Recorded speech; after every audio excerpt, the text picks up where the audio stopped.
Okay, good afternoon, everybody. It's a pleasure to be here today to tell you about the Science-Based Targets Initiative. So today I'll give you an overview of the initiative, spend some time talking about the call to action campaign, which is a component of the initiative, and then also tell you about a draft guidance document that we currently have out for public comment that provides best practices on how to set a science-based target. So the goal of the initiative is to increase corporate ambition on target setting. And instead of companies thinking about what various projects they have that can add up to a reduction goal they think they can achieve, instead of looking at it that way, the idea is to first think about what does science tell us we need to achieve the reductions to avoid the worst impacts of climate change, and then the company then has to think, well, how are we going to get there? So it's really just changing the conversation about how companies are setting targets. Our objective this year is to get 100 companies committed to setting a science-based target, and then our longer range goal is to have 250 companies by 2018 setting and announcing science-based targets. Our goal is to make this standard practice, and we hope that by having 250 companies setting science-based targets around the world, that will create the critical mass we need for to scale up the practice and it soon to become science-based targets. Soon to be a common standard practice for businesses, and we're well on our way to getting there. This is just a slide on the governance of the project. You see the 4 organizations that are partners sit on a steering committee. Then we divide up the team among a technical working group that develop the technical components of the project, and then we have a communication and marketing staff that work on the outreach and communications. And then we also work with about 25 external experts, mainly companies that have experience setting science-based targets, and they make up a technical advisory group. And they provide us input on all the key products that are coming out of the initiative. So these are the main activities that the project is currently working on. The first is a method to set science-based targets that's a sector-specific approach. We call it the sectoral decarbonization approach. We've launched the first version of that about 6 months ago. Over the next year, we'll be refining it and adding new sectors to the method. We've also developed a beta version of a tool. It's an easy calculation tool for a company to use to calculate their reduction target. The final version of that is just being finalized and will be released shortly. Then there's a component of the project called the call to action, which is a campaign where we have direct outreach to companies and engage with them to set and announce their reduction targets. Then I also just mentioned a target setting manual that we have a draft out for public comment currently, and that's like a how-to guide for companies on how to set a science-based target.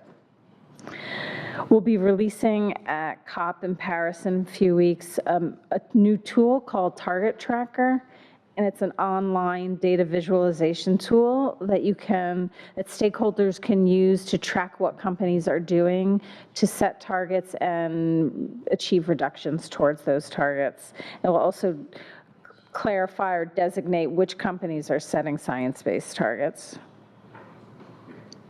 We also last year released a report called Mind the Science, and that looks at current company targets that have been reported to CDP and compares those targets to what a 2-degree pathway target would look like, and identifies the gap between their current targets and what the target should be if it was aligned with science, and recognizes the companies that do already have science-based targets. Now, this is just a timeline for the various products I mentioned. The only thing I would add here is that we have a series of events happening to provide outreach for the project, such as the one today, and we have some events coming up in the near future. The main one is at the COP in Paris that I'll tell you about. On December 7th and 8th, the UN Global Compact is hosting the Caring for Climate Summit, or Forum. And it's 2 days of events, and science-based targets will be featured on both days. The first day is a large event for, I think they're planning for 700 representatives there to come and discuss various climate change activities such as carbon pricing and science-based target setting. And that's open to any company that's interested. If you haven't received an invitation and you would like one, let us know and we can forward that to you. On December 8th, the event is for CEOs only. It's a smaller CEO roundtable discussion, and a number of companies will be making announcements there. And we hope to have a couple companies announcing their science-based targets at that event.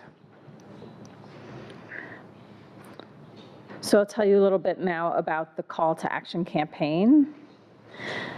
So we're asking companies to make a commitment to set a science-based target and then develop a science-based target and then work with us to have that reviewed and approved through the initiative. We have 90 companies to date that have made that commitment. We've announced publicly 6 targets so far, and those are targets that have been through a review process, and we've reviewed and approved those targets and just confirmed that they align with some criteria that I'll tell you about. So the reasons why we think companies should consider joining the call to action is that setting science-based targets provides some additional benefits to just what current practice is on setting targets, which is typically a very incremental approach. What we really think, if you set an ambitious target, it's going to drive innovation. Companies currently, when they're taking an incremental approach, they're really just putting into practice what they were already planning to do. But by setting a science-based target, it's going to require the company to be much more ambitious and think much more innovatively and get the level of reduction that is needed to be more resilient and respond effectively to future climate regulations and policies. So there's 4 steps to participating in the call to action. And I'll tell you a little bit more about each of the steps. So the first step is to sign a letter committing to set a science-based target. There's a form on the sciencebasedtargets.org website that a company just fills out and submits, and it just states that they will set a science-based target in conformance with some criteria that we have developed.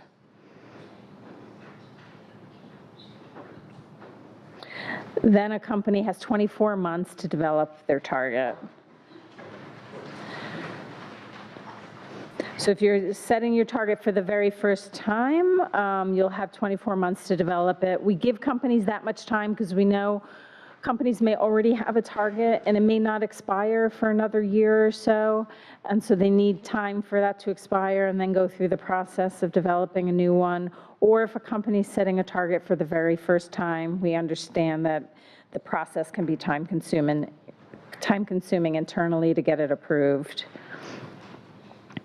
If a company already has a target that they think is science-based, when they sign the commitment letter, they can also submit their target for review at the same time. So the initiative supports 7 different methods that are publicly available to set science-based targets. And the target setting manual that we've developed tries to come up with a way to categorize them to help companies pick a method. And this is just an overview of this categorization and the various steps to implement the methodologies. So company first has to collect some input variables. So that would be information like what is your base year greenhouse gas inventory for scope 1, 2, and 3 emissions? What is your growth rate? Information such as that. Depending on the method, it will ask you for different data inputs. And then you're going to pick a model, and I'll give you more guidance on how we think companies should go about picking the model or method to develop their target. And then once they do that, they make a calculation and using the method, and then what will come out is a company emissions trajectory out to either 2020 or 2050, depending on which method they use. The next step is once you've developed your target, you submit a target quality check form where you provide some information about how you developed your target and describe your target. And then there's a process internally within the initiative to review that target and then provide feedback on whether we think it meets the criteria or not. And these is an outline of the eligibility criteria. So we expect that at a minimum, every target will cover scope 1 and scope 2 emissions of all the greenhouse gases required under the corporate greenhouse gas standard. So those are the 6 Kyoto gases plus NF3. The time frame for any target should at least be forward-thinking 5 years with a maximum of 15 years. We want to make sure it's an actionable target.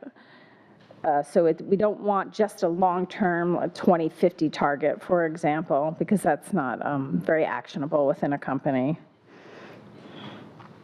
The level of ambition is the most critical piece, and that needs to be consistent with the level of decarbonization required to keep global temperature increase below 2 degrees.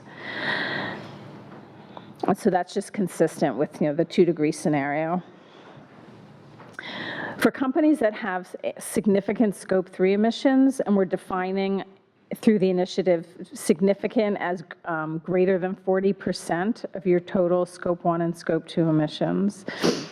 If your scope 3 emissions are significant, then we also require a scope 3 target that's ambitious. We're not yet saying that the scope 3 target has to be science-based, because we're still trying to understand what a science-based scope 3 target would look like, and we're going to focus on that more next year. But through some examples I'll give you today, you'll get a sense of what an ambitious scope 3 target would look like. And then we also require companies just to also annually disclose your greenhouse gas inventory so stakeholders can track your performance. Then we also just provide some recommendations, not requirements for participation. These are recommendations to make your target setting more robust. So we also encourage companies to set midterm targets such as 2030 and long-term goals or visions out to 2050. The target setting methods that are available provide both, some of them provide targets that are emissions intensity targets.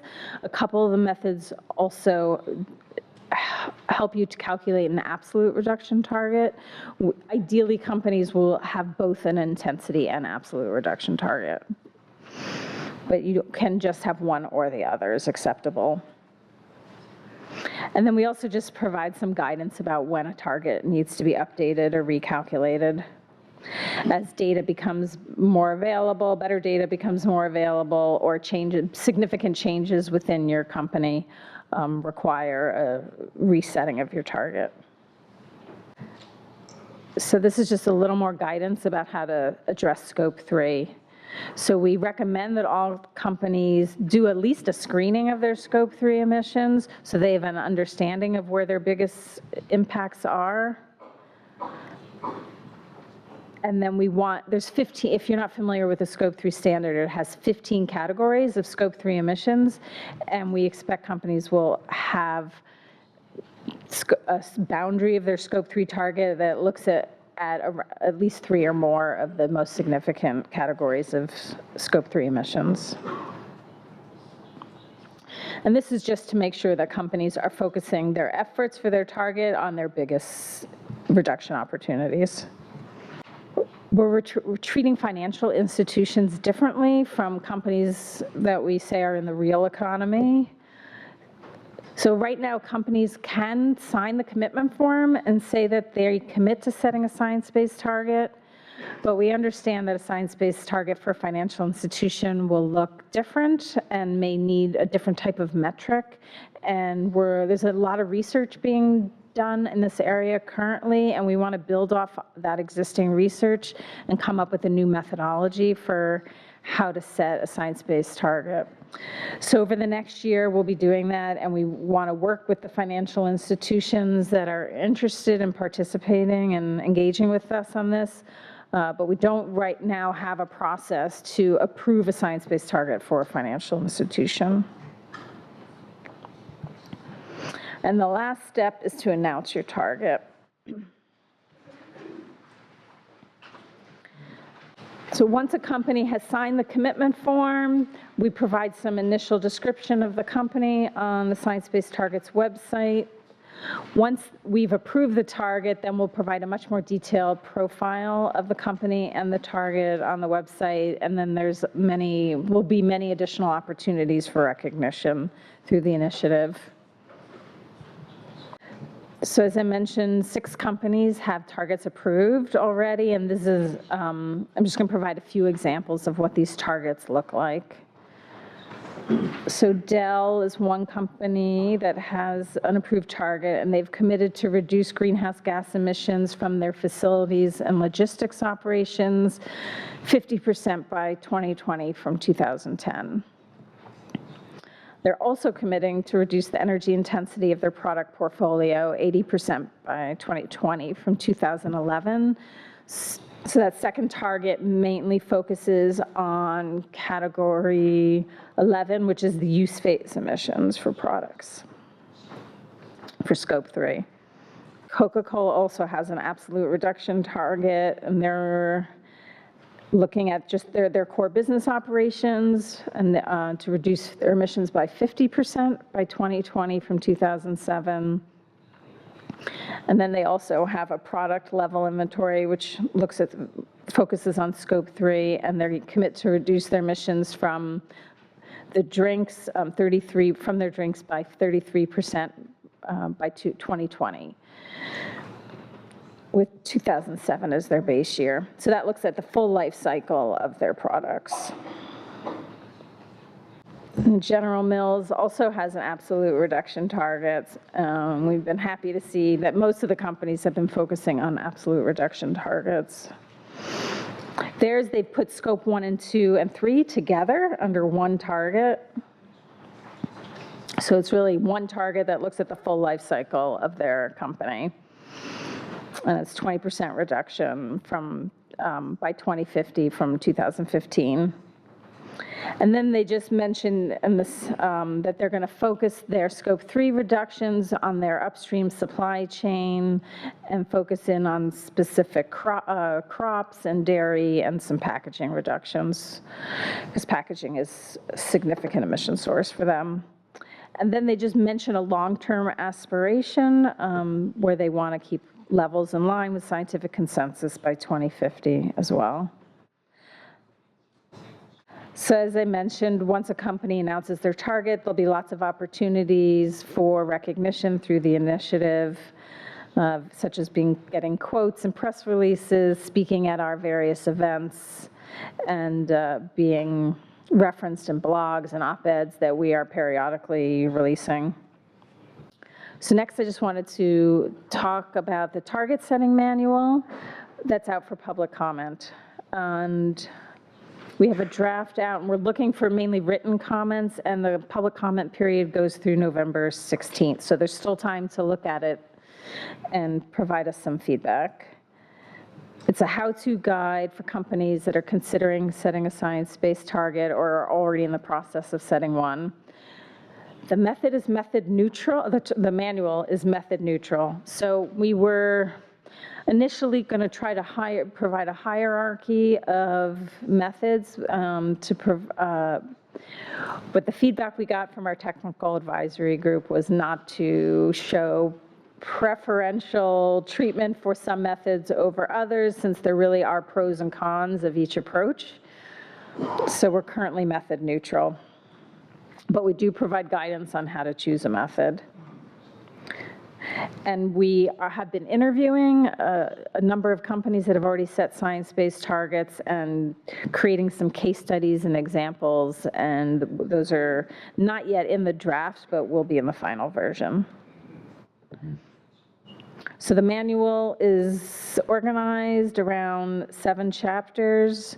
The first couple are around making the business case, understanding the various methods to set a science-based target, then talking about how to choose a method and how to calculate your target.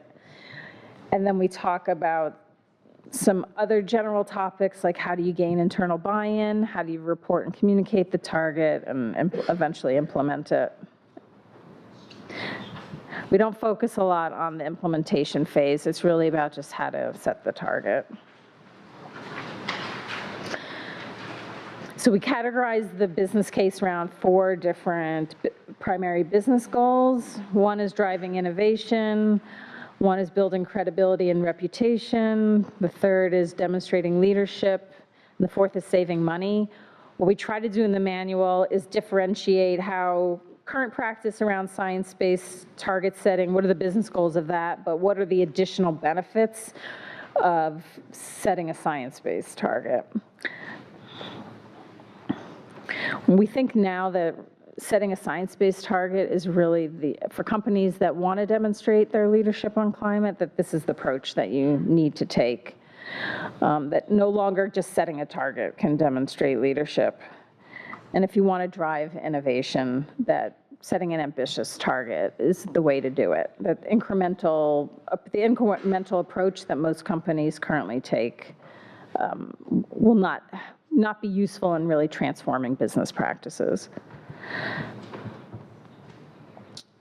So what is most helpful, I think, about the manual is that it categorizes the different methods and breaks down the main components of each method so you can compare and contrast them. So every method is based on some global carbon budget and some emissions scenario. And then based on that emissions scenario, there's some level of disaggregation that a few of the methods provide to integrate the principle of equity. So you could provide disaggregation based on Annex 1 versus non-Annex 1 countries, or a sector disaggregation. And then it takes the pie of emissions and then finds a way, each method has a different way of then allocating that pie of emissions down to one individual company. So this just provides a broad overview of the various methods. So they all provide some carbon budget and emissions scenario. Most of them are from the IPCC AR5.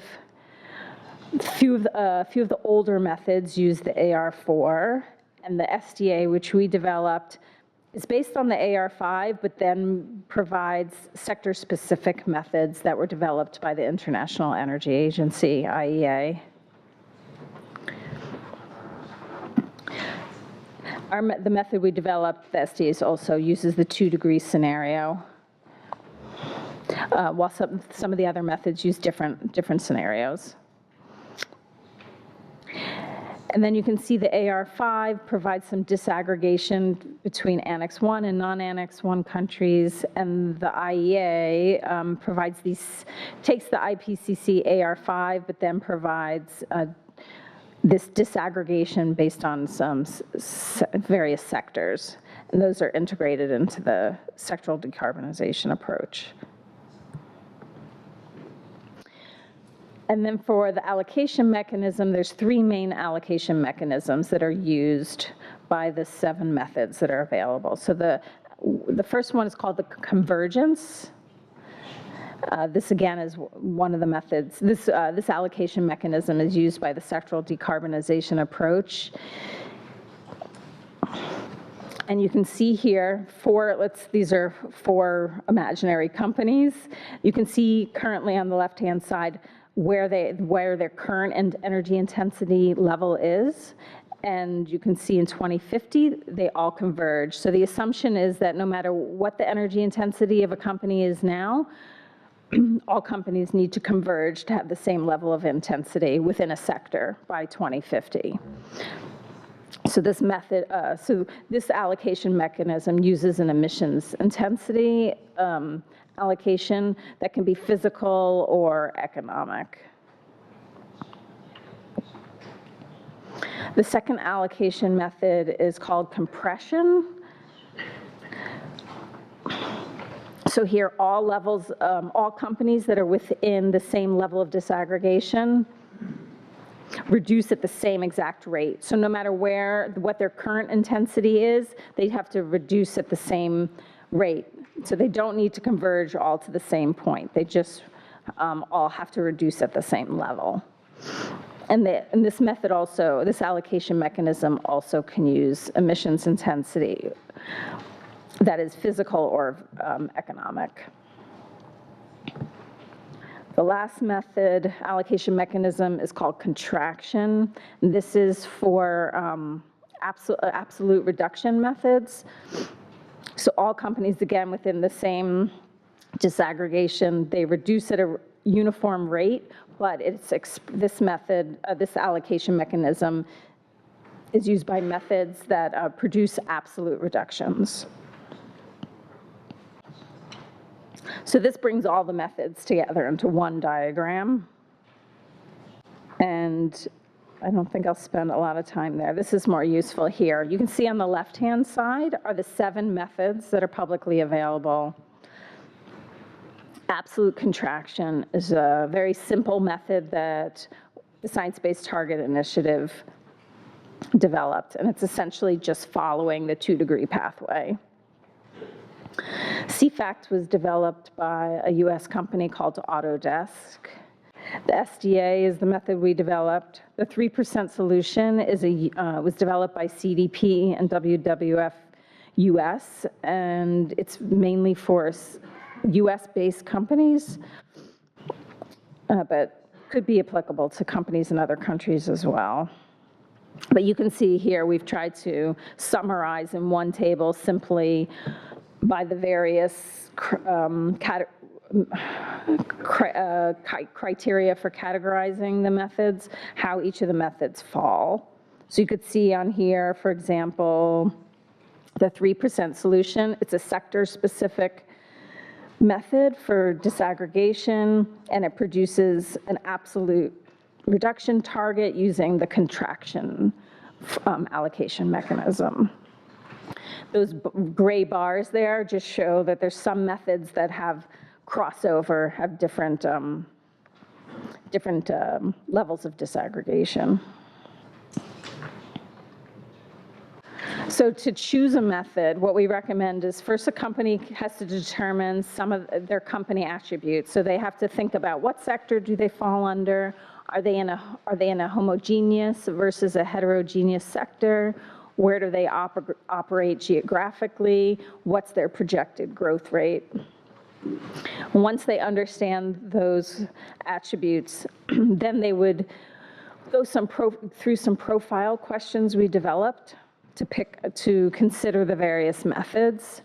Then they would choose the methods that they think are most applicable to them, calculate their target,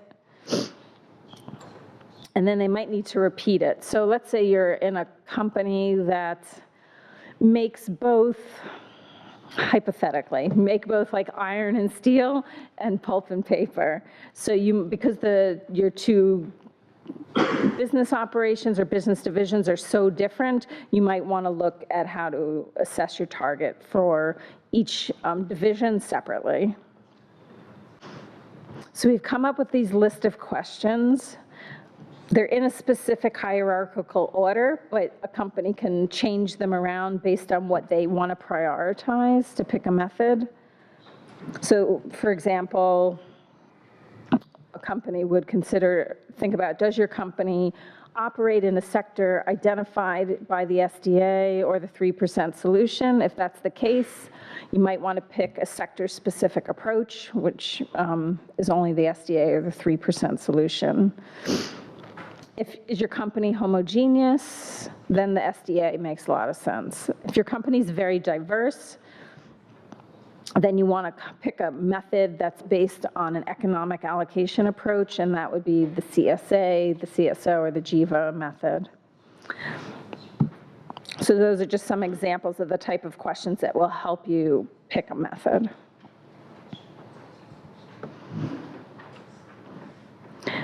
Ideally, a company would pick more than one method. I think it's useful to calculate your target using more than one method, see how much variation there is. There shouldn't be that much variation. If you have to pick between a couple methods, we recommend you pick a more conservative approach.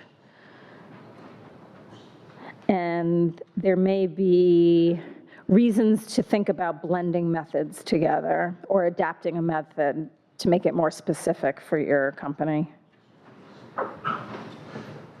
And then I'll just mention that this is some of the recommendations we give on how to communicate your target once it's developed. We just talk about how to communicate information around your base year inventory, what kind of other information about your target is important to communicate to your stakeholders clearly.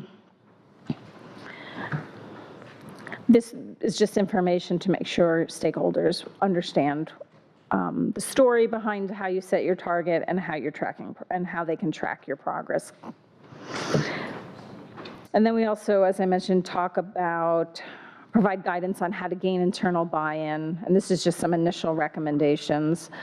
The manual provides a lot more detail.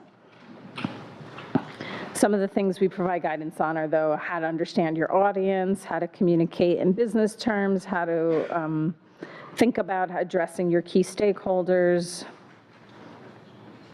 And then we provide some very initial suggestions about what kind of reduction measures to consider, what kind of financing reduction strategy, how to finance reduction strategies, things like that on the implementation phase. And as I mentioned, the manual is out for public comment. We're hoping to finalize it sometime in the spring, but that may change depending on the level of revisions that are needed based on the feedback we get. And you can just go to sciencebased-targets.org to download a draft of the manual. And there's also a Survey Monkey in there for providing us feedback. And I look forward to your questions later in the session.